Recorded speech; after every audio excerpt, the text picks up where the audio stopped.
Hi everyone, welcome back to the YouTube channel. Today is a very special video because we hit 1000 subscribers yesterday. I cannot thank you guys enough. Thank you so much. Aap sabko, everyone who subscribed. We got a lot of love on the channel from all the way from India. So thank you aapko if you subscribe to the channel, and welcome to these new set of videos. I hope you guys find this informative, and I really hope that these videos aapko apne career mein help kare. So let's get started with today's video. On account of reaching 1000 subscribers, I'm doing a giveaway. So keep watching till the end of this video for the details of the giveaway. In today's video, I'm going to discuss one of the hottest topics out there as international students, especially for those students who are in India. Which university should you consider for your undergrad or your master's?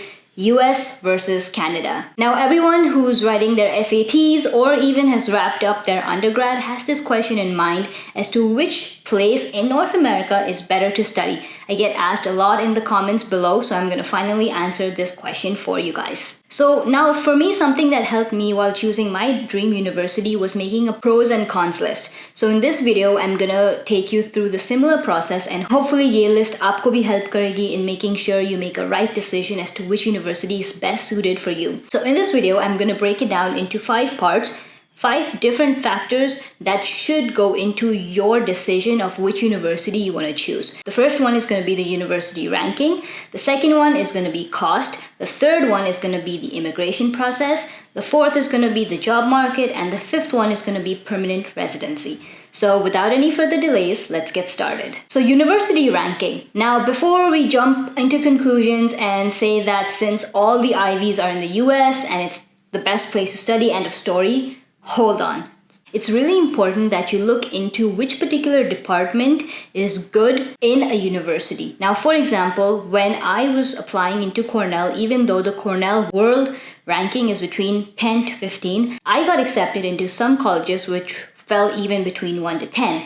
But what I did was further look into the biomedical department at Cornell University, see what kind of lab facilities they had, the professors, the networking, the connections that they could provide me, and then I made an informed decision. So my decision was not just based on the university ranking, it was also based on the department in which I wanted to study at. And this is something that you should consider too. So department rankings can really vary from places to places, like computer science is really good in MIT or Stanford, but healthcare management or anything related to healthcare basically would be really good in places like University of Toronto and in Canada. Now, another approach that could really help you decide which university is ranked better is to personally reach out to professors. If you reach out to department professors, they can guide you and give you more information as to what kind of research they're doing and what kind of facilities they have in their labs. The best thing that you could do for yourself is find a great match between a supervisor and yourself. So the supervisor would basically be a professor, and if you can find that really great match, it will make your life in US or in Canada really easy. So the next thing I'm going to share with you guys is the cost. Now, in this factor, we're going to consider all types of cost from tuition all the way to living expenses.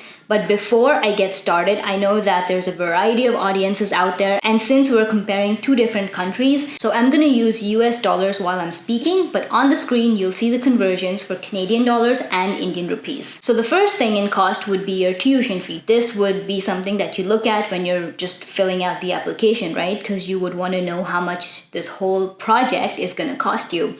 So let's consider the United States. In the US, the average tuition fee for an undergraduate program is roughly $40,000 to $50,000, which gets you right around $200,000 by the time you graduate. Now, the tuition per year stays the same even if you do a graduate or a master's program. The only difference here would be that since the program is 2 years, is right about $100,000. Now, in Canada, the average undergraduate tuition is $22,000 for international students, which rounds up to about $88,000 for the 4-year program. Now, the graduate program or the master's program is $13,000 on average for international students, and it rounds up to about $26,000 for a 2-year course. Now, I'm going to tell you a hack. If you're applying to a master's program, try to find a university that either has a 1-year master's program or gives you the option to complete a 2-year degree in 1 year.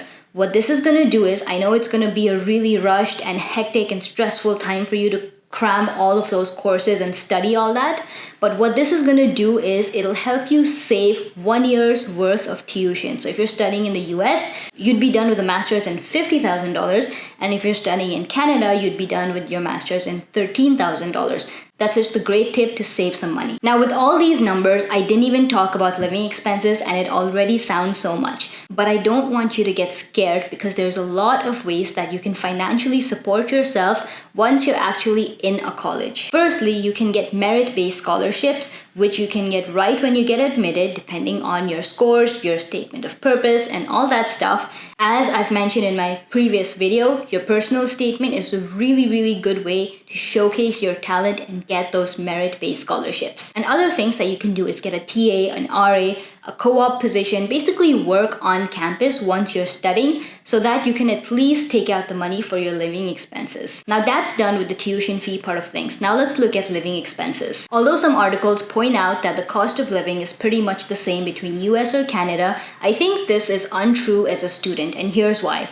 For example, let's take the United States. If you live in a shared apartment, your rent would be somewhere around $500. Let's take another $200 for groceries and another $100 for other expenses, rounding up to $800. That entire amount can be reduced to $650 in Canada, just because things are slightly cheaper. And if you do decide to share an apartment, it's definitely cheaper to live in Canada than in the US. The third factor is immigration requirements. So now let's say that you have gotten accepted into a university. The next thing that you're going to look into is how are you going to get a visa and what's the process. In Canada, the process is pretty straightforward. After you get your degree, you have 180 days or about 6 months to apply for a work permit. Agar aapne ye permit ke liye apply nahi kara, then you have to leave the country and apply for the work permit from your home country. You don't necessarily have to have a job to apply for the work permit, but you just have to apply within that time frame. In the US, the process can differ depending on which degree you're pursuing. Let's take the engineering degree for example. So once you graduate, you have 120 days or 3 months to find a job. Once you find a job, this gives you a work extension of F1 OPT plus F1 OPT STEM, which combined accounts for 3 years of work permit. Now, anytime during these 3 years, your company can sponsor the H1B visa for you so that you can continue working even if your F1 status has expired. Now, this visa information that I mentioned about both countries is very volatile, and things on this end can change anytime. So I would recommend understanding the entire process thoroughly before you decide to commit thousands of dollars in tuition fee to any university. The next topic is the job market. Now, I really want to show you guys how the job market has taken a hit in these past couple of months during these unprecedented times that we are in. Now, looking at this graph right over here, as of March 2020, 4.7 million jobs were lost in the United States and 0.4 million in Canada.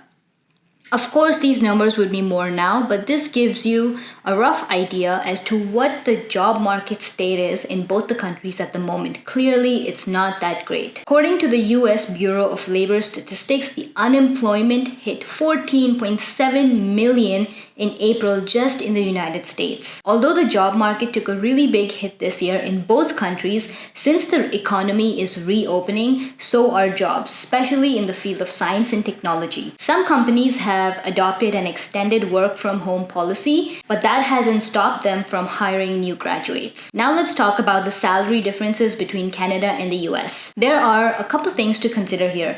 Now, for example, let's say you land a job of $150,000 in California. That sounds amazing, but with the living expenses in California, you would basically be saving almost close to nothing. Now, on the other hand, if you were earning $60,000 in Texas or Ottawa, you would be able to save roughly half of your income just because the cost of living in those places are relatively lower. So for the sake of numbers, the salary range both in US and Canada is roughly between $50,000 to $150,000, depending on where you live, what degree you have, and what level of degree you have. With that said, since the United States is the United States, the overall number of jobs is greater than that in Canada. This is because all the leading companies like Google, Facebook, Amazon, Tesla, Johnson & Johnson all have head offices in the United States. So the last thing I want to point out here is that instead of just focusing solely on the money factor, I would highly recommend कि आप actually decide करें based on where you think the quality of life would be better for you and जहां आपको settle होना ज़्यादा पसंद होगा. The last factor is permanent residency. Now, Canada has a point-based system that you can acquire by studying, working, and basically just living in the country, which eventually leads to a permanent residency that takes 12 to 16 months to process. And while this entire process is taking place, you do not have to leave the country. You can continue to work on your work visa. US, on the other hand, has the famous H-1B visa process. What this is 65,000 seats are available every year for the regular processing, and an additional 20,000 seats are available for people with a master's degree. Now, the entire process to actually get your H-1B can take roughly 6 months to process, and once you have that, your company can apply for a green card for you, which is the road to permanent residency. So that covers up all the pros and cons that I personally think helped me while making a college decision.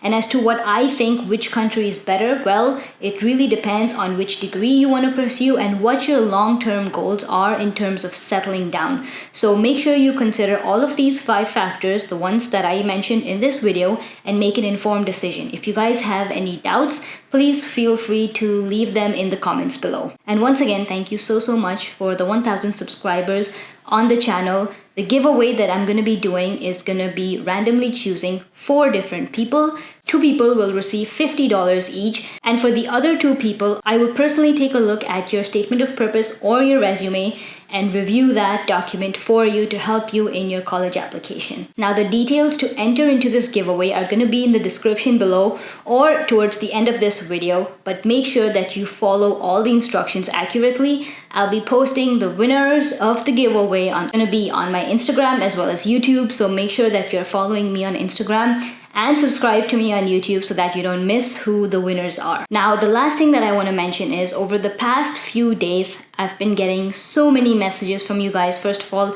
thank you so much for all the support and the kind wishes that you've given me. But I've been getting a lot of messages from you guys asking for personal help regarding your application process, resume, tips, tricks personally. Unfortunately, because each person's profile is different, your career path is different, I cannot provide the right information to you without looking at your profile in depth. And unfortunately, I cannot do that for each and every one of you. So in order to help you guys out, I have created a Patreon where you can sign up for one-on-one consultations with me. So if you would like to receive my help in reviewing your application and getting some personal time with me so that I can help you with your documents, please feel free to sign up. But this is not at all compulsory. I'm going to be providing a lot of free content on this YouTube channel to help you make the right decision for your college application. So make sure that you're subscribed to the YouTube channel, hit that bell icon so that you don't miss notifications when I post a video. Like this video if you enjoyed it. Thank you so much for all the love and support on this channel. I'll see you guys in the next video very soon.